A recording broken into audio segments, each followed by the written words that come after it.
Hello and welcome to this session on Chapter 16 in your biology textbook, which is an introduction to Darwin's theory of evolution. So this webinar is going to cover information from all four sections of Chapter 16, and then at the end you'll see how you can ask more questions if you have questions for your instructor. Okay, so we're going to get started with what evolution is. So evolution is the process of change over time, and biological evolution is the process of the change of different species over time. And before we get into what the book says about it and Darwin's process of coming up with it, I want to just kind of summarize what evolution is. So I summarize Darwin's theory like this. There are small differences between the individuals in a population. Okay, so that population could be a herd of elephants, that population could be all of the oak trees in a forest, that population could be all of the bacteria that are growing on a petri dish. None of them are completely identical. There's little differences between them. So this matters because the ecosystem makes it easier for individuals with some traits to live and reproduce. So those individuals with the traits that fit well in that ecosystem are going to live and pass on those traits. There's going to be other individuals that have traits that aren't so ideal and they're not going to reproduce as much as the ones that will. And in other places and other times, the ecosystems of the same species may favor other traits. Okay, so if you think of animals that live, in large ranges of places, there might be some populations that live where it's dry, kind of like a desert, and the same species living where there's more rain and more vegetation that grows there. So you can think how different their lives are going to be and how those two ecosystems are going to uh, help the animals survive in different ways. And that means that in some populations, they're going to have traits that help them survive in the harsher conditions, and some populations are going to have traits that help them survive where there's more plants. And this is true not just of animals, but of, again, any population. If we're talking about um, certain trees or plants or certain animals, even certain fungus and protists, even bacteria, they around the world are going to have different populations in different places, and evolution is going to kind of push them into different directions. And over a long time, we're talking a very, very long time, these differences add up until the populations are so different that they've become a different species. Okay, so we're going to look at kind of how this works. We're going to start with thinking about um, Darwin's observations and how he developed this theory, and look at why we accept this theory today. So Darwin's important observations about biodiversity. There's three that are mentioned in your textbook here. The first is that related species have different traits when they live in different ecosystems. So as I just said, you could have some living in a desert and some living in a forest, and they're going to have different traits that help them survive there. Um, so you can look at this around the world or even locally. So he studied the Galapagos Islands, and those islands are pretty close together, but they still foster different traits. So a simple example is the tortoises on one island um, live on an island where there's a lot of grass and low-growing plants, and then the tortoises on a neighboring island live on a place where there's higher growing plants. So they actually just have longer necks so that they could reach higher. Okay, so they're very related, they're very similar tortoises, but that's one distinction between them. Another important observation, number two here, species have changed over time. So fossils show us that there are species that are related to species we have now, but they look much different. And his third observation is that around the world, similar habitats have species with similar traits. So it's showing a relationship between the type of habitat and the traits that you see. So an example of that would be that ostriches and rheas and emus, they're all large flightless birds. And they're not very closely related at all. They have completely different orders and families and genus, yet because they all live in a grasslands environment, okay, and these are on 3 different continents around the world, but they live in a warm grasslands environment, and it just pushed all 3 of them to develop pretty similarly to be tall, flightless birds that can run fast. Okay, so those are 3 observations that indicate that animals can change and that it might be related to what their environment is. And this section, section 2 in this chapter also goes on to discussing the work of other scientists that shaped Darwin's thinking.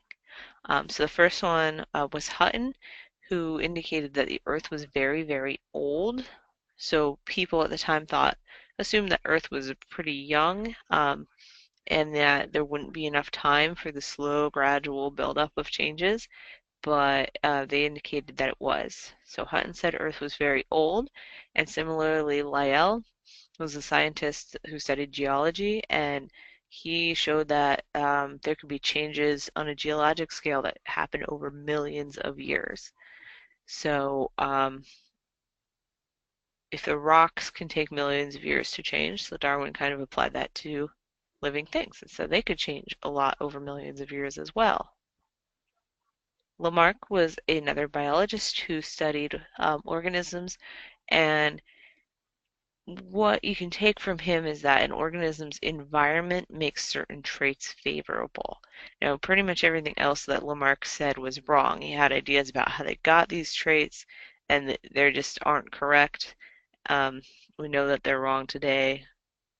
They're kind of opposed to what Darwin said even, but he did have this idea that there's a relationship between the traits that the animals have and the environment that they live in.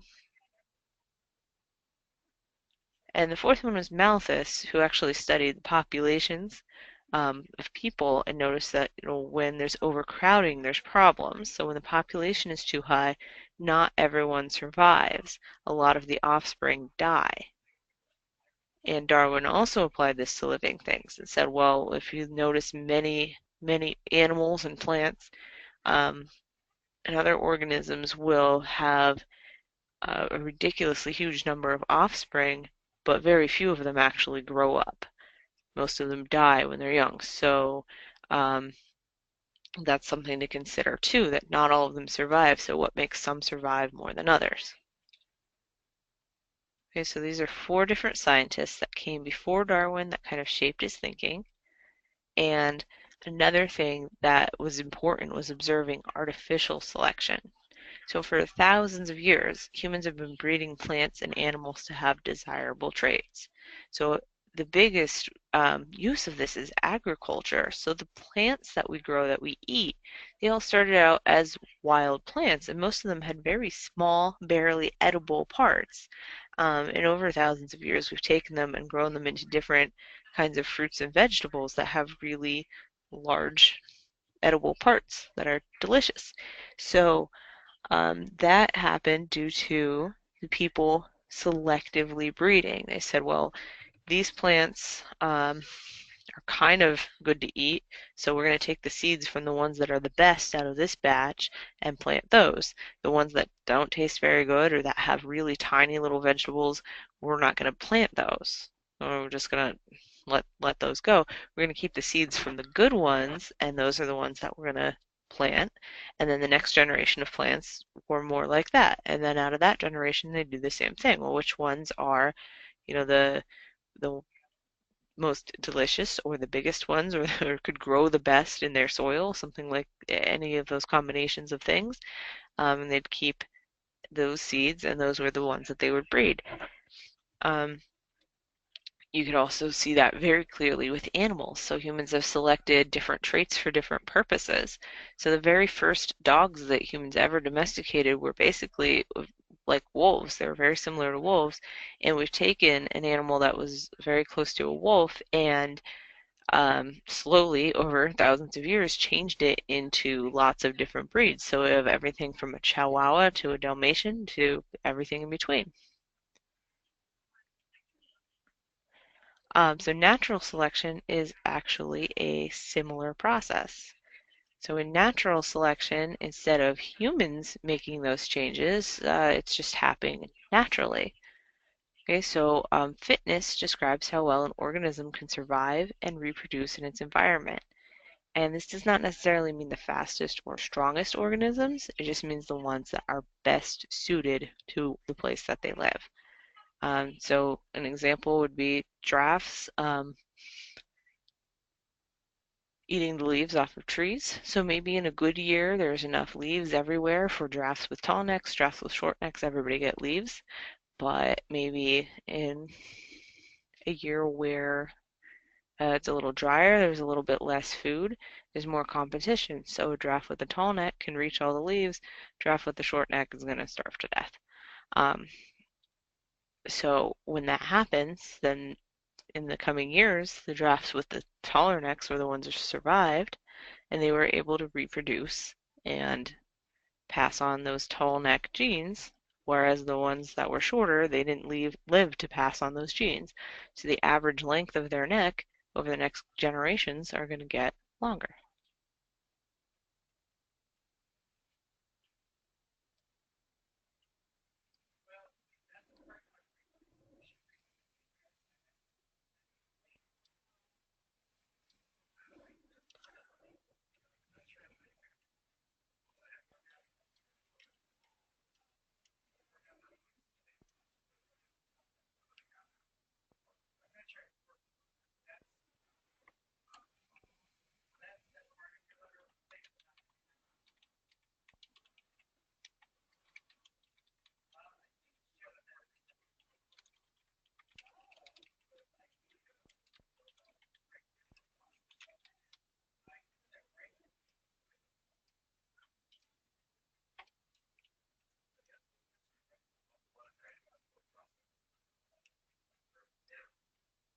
Okay, sorry about that. So, as Darwin developed this theory for natural selection where the organisms that were most suited to their environment would survive, he thought about what was required to make that happen, because it's not going to happen in every situation, really. Um, so here's what you need for natural selection. First is the struggle for existence. So as we said before, there's a lot of organisms where they make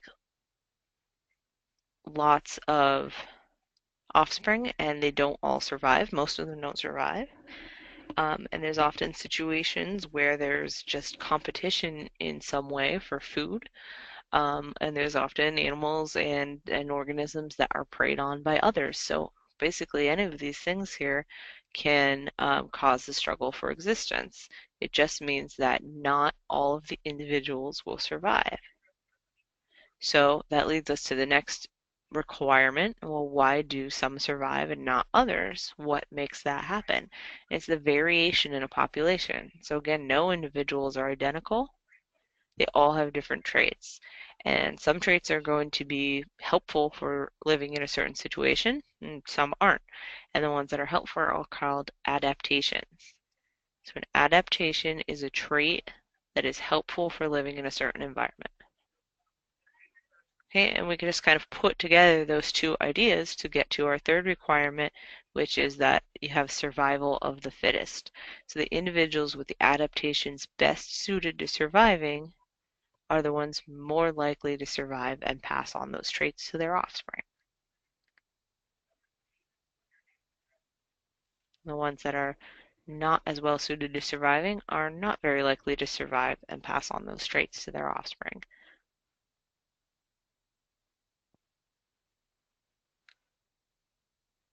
Okay. Um, so again, as this happens, as this natural selection changes certain populations, um, and those changes add up as different things are selected for, you end up with new species branching off of existing species. So the idea is that this happened over and over and over millions of years, and it resulted in all of the different life forms that we have today. So common descent is the concept that all the species are descended from common ancestors. So if you look at our vertebrates, reptiles, fish, birds, and mammals, the idea is that they all descended from an original species that first had a vertebrae. So something in the order of chordata um, that had that feature, that it has a backbone, a vertebrae, and evolution pushed it at different times to evolve in different ways. And this is really simplified. It's not going to show all the many branches in here, but over millions of years it evolved from that into the different types of reptiles and fish and birds and mammals and amphibians that we know today. And it can take millions of years for one species just to develop into one other species. And this would have happened millions of times in between, these major marks here. And it's important to know that the original species can continue to exist and that several species can develop from one individual species. So it's not like it's a straight line progression. One species develops into another, and the first one disappears, and then the next one develops into another, and the original disappears. That's not how it works. They just branch off because remember, different times and locations will favor different traits. So you can have a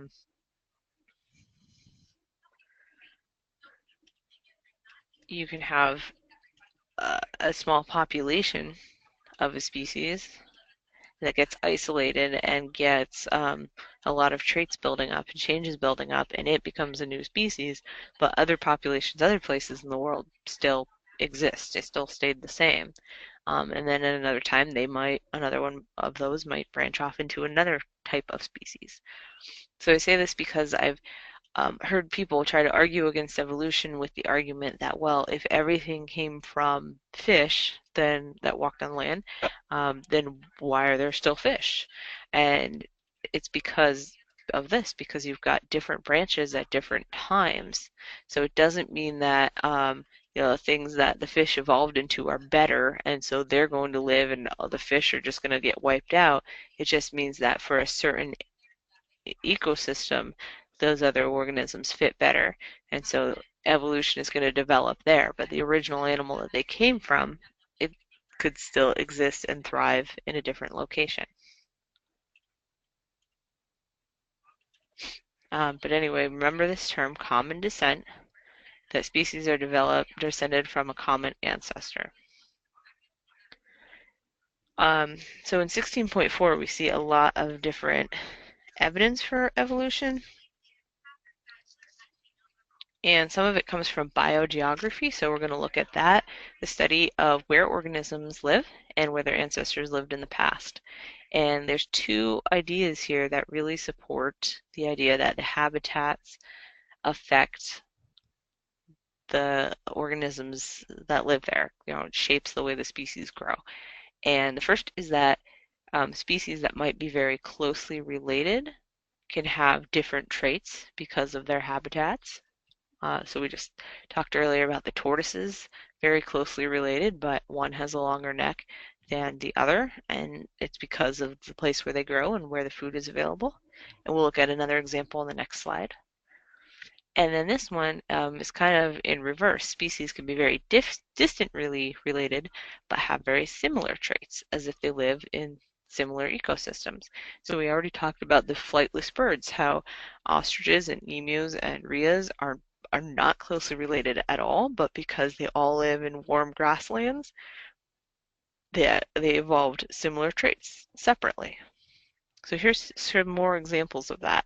So here's another example of a species that are being closely related but evolving to become different. Um,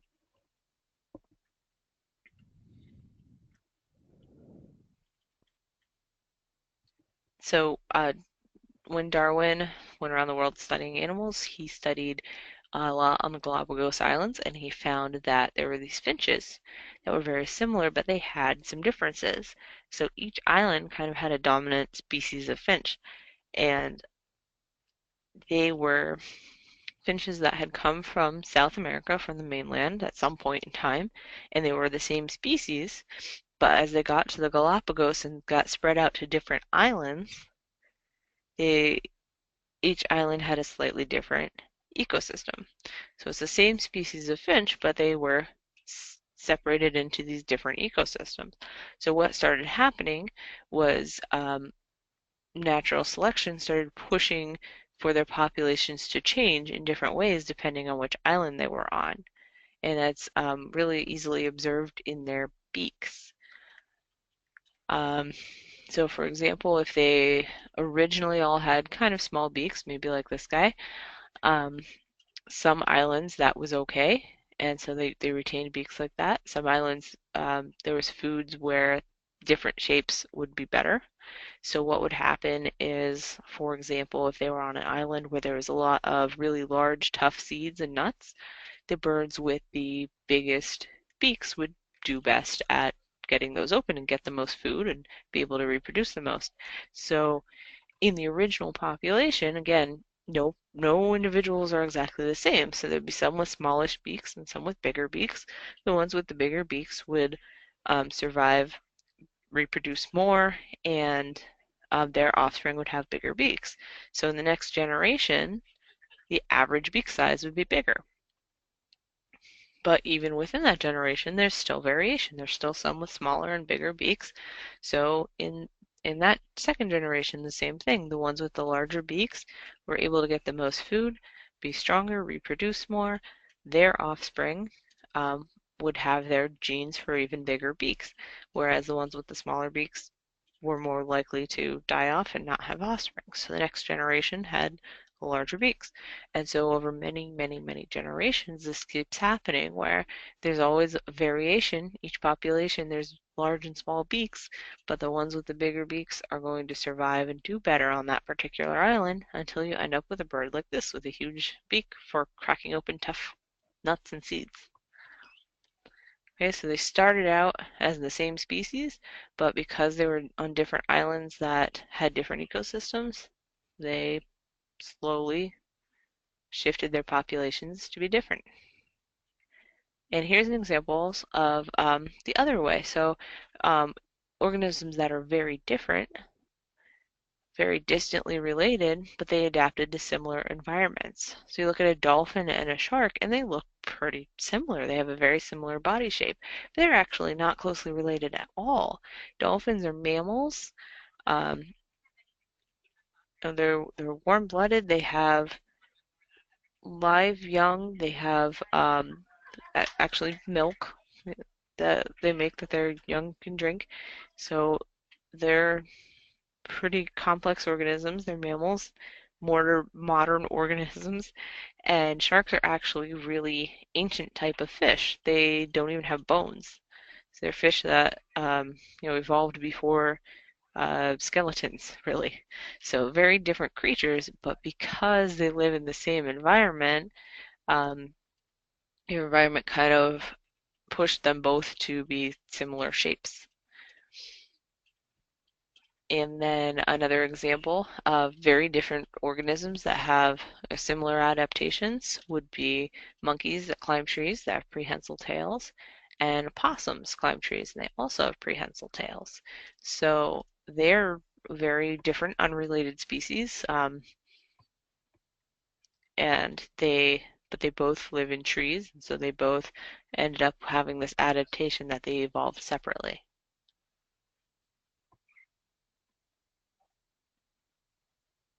Okay, so some more evidence for evolution. There's homologous structures, and that's body parts that a common ancestor had, and that's been inherited throughout many, many, many generations into different species. So the different species, even if they're distantly related, they still retained this common structure. So a great example of that is the forelimbs of many animals. So almost all animals that have four limbs have the same bones in their front legs. So the arms in humans, the wings in birds, the front legs in dogs and horses and frogs, even the flippers in whales and dolphins, they all have the same set of bones. So you can see it in the color coding here. That the same bones are present in the same general arrangement. So the shapes and sizes might be different, but they're still there and arranged roughly the same. Okay, so that's a homologous structure.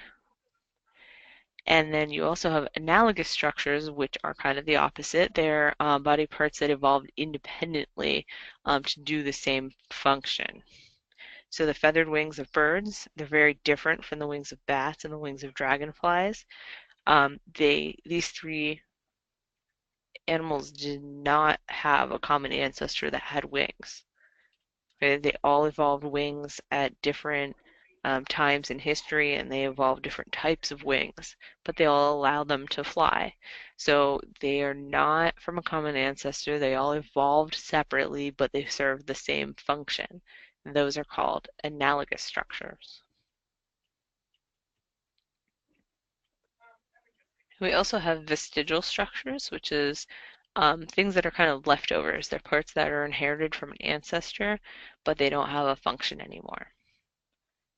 So examples are the hip bones of whales and dolphins and snakes. So these are animals that don't have rear legs, but they still have the remnants of hip bones attached to their vertebrae because they had ancestors that did walk and did have rear legs, and those are just kind of the leftovers. So that's called a vestigial structure. Comparative embryology is often used as evidence for evolution. The very early embryos in many species look very similar, and they develop the differences as they get older. So we have fish, salamanders, tortoise, chickens, rabbits, and people, and obviously the adults are very different. Um, Even though later embryos are pretty different, but the very beginning embryos at the earliest stage, they all look very much the same and have very similar features.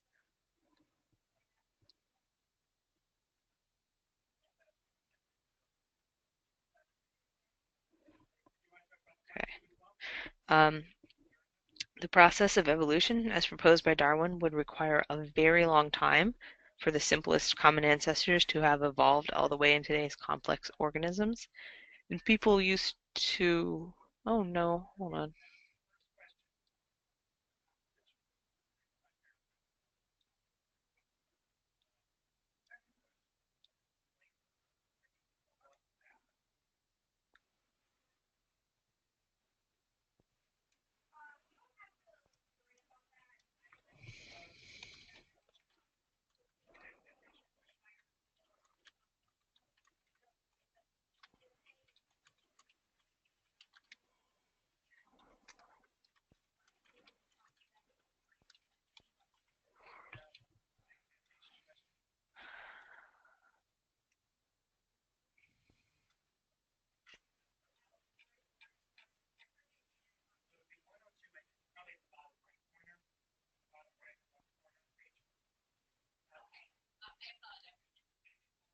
Okay, sorry about that. PowerPoint just shut down on me. Okay, so comparative embryology, again, very similar early embryos. And then we're saying that uh, evolution would have required a very long, long time to happen, and people used to assume that Earth was just too young for this to be possible. There just hadn't been enough time for all of that evolution to have happened, in very small, tiny steps to make such big changes. But geologists now suggest that Earth is about 4.5 billion years old, so that is enough time to go through all of those changes to get to the animals and plants and other organisms that we have now. Um, Also, we have fossils that show that the organisms that used to exist were different from the organisms that we have now. So that is evidence that things have changed. So when we think fossils, we like to think of like dinosaurs, but there's also things that are clearly related to animals that exist now, but they're just different. So there's plants, um, and there's lots of smaller animals, and there's mammals. We can find the fossils of all these things and see the differences. So there is evidence that things have changed from ancient times. And fossils also show intermediate steps between major types of life forms. So there's species that have some features of the more ancient organisms and some features of the more modern ones. So we can see how the evolution happened in little steps.